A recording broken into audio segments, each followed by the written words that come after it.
The colony ship Meridian's hope had been humanity's gamble, a desperate leap across the void to find sanctuary among the stars. When it crash-landed on Qatar Prime, the survivors found themselves at the mercy of the planet's indigenous species. The Qatari, massive reptilian beings whose claws could rend steel, and whose territorial instincts had ended countless would-be colonizers before. But Elin Var had done the impossible. She'd walked into their settlement unarmed, carrying nothing but medical supplies and a translator device cobbled together from salvaged parts. For 6 months, she'd lived among them, learned their language, treated their sick, and slowly, impossibly earned their trust. The attack came without warning. A rival Qatari clan, viewing the human presence as contamination, struck at dawn. Ellen had been in the healing den with 3 cubs when the raiders burst through. She'd thrown herself over the youngest, taking the plasma burn meant for the child. The searing heat tore through her shoulder, and she collapsed with a scream that echoed through the settlement. The cubs' parents arrived to find their offspring unharmed, and the human crumpled on the stone floor, her blood pooling beneath her. The raiders were driven off. But Ellen's condition was critical. The colony's medical officer, reached by longrange.com, gave grim odds. The burn had damaged tissue down to the bone. Infection was almost certain in the alien environment. She needed rest, sterile conditions, and time. The Qatari carried her to a healing chamber, a small cave lined with bioluminescent moss that their people used for recovery. They laid her on soft hides and applied their own medicinal pastes, though no one knew if their remedies would work on human physiology. That's when Cub Ratek took his position. The young Qatari, barely past his first molt, planted himself in the doorway of the healing chamber. His scaled body was small compared to the adults, his claws still growing, but his golden eyes burned with fierce determination. When his mother tried to coax him away, he growled a sound that shocked the gathered adults into silence. "She protected me," Ratek said in the clicking, hissing language of his people. "Now I protect her." The other 2 cubs joined him within the hour. They formed a living barrier across the entrance, their small bodies pressed together, refusing food, refusing rest. When the colony's other humans arrived with medical equipment, the cubs snarled until Elin's people showed their empty hands and moved slowly. Carefully, days passed.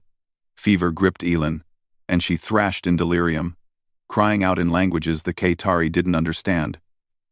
The cubs never moved. They took turns sleeping, always ensuring 2 remained alert. When curious Qatari approached to check on the human, the cubs allowed only the healers and Elin's fellow colonists to pass. On the 4th night, a dust storm rolled across the plains, and the temperature plummeted. The healing chamber's entrance offered little protection from the howling wind. The adult Qatari brought heated stones and thick furs, trying to make the cubs comfortable, but Ratek and his companions refused to abandon their post. Instead, they huddled together, using their own bodies to block the wind from reaching the human inside. Ellen's fellow colonists watched in amazement. Dr. Chen, the medical officer, had managed to administer antibiotics and growth accelerators through the cubs' careful guard, but he'd never seen anything like this. "In all my years," he whispered to his assistant, "I've never witnessed this level of loyalty.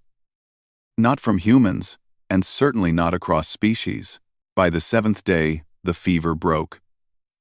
Ellen's eyes fluttered open to find Ratek's scaled face inches from hers, the cub having finally entered the chamber. His breathing was labored from exhaustion, his scales dull from lack of proper nourishment. But his eyes gleamed with relief. "You stayed?" Ellen's voice was barely a whisper. Ratek made a sound that the translator interpreted as affirmation. "You stayed when the fire came. We stay until you rise." Tears tracked down Elin's face as the other cubs crowded into the chamber, chirping and clicking with joy. Behind them, a crowd of adult Qatari had gathered, and even these fierce warriors looked upon the scene with what could only be described as reverence. Over the following weeks, as Elin's strength returned, something shifted in the settlement. The Qatari who had been skeptical of the human presence now brought gifts, carved stones, woven fabrics, rare herbs from the highlands. The story of the cubs' vigil spread beyond their clan, carried by traders and travelers to settlements across the continent. But it was the cubs themselves who had changed most profoundly. They rarely left Elin's side during her recovery, learning human words as eagerly as she'd once learned theirs. Ratek, in particular, became her constant shadow, his protective instincts having evolved into something deeper, a bond that transcended species. 3 months after the attack, when Elin finally stood before the assembled clans to negotiate a formal alliance between humans and Ketari, Ratek stood beside her.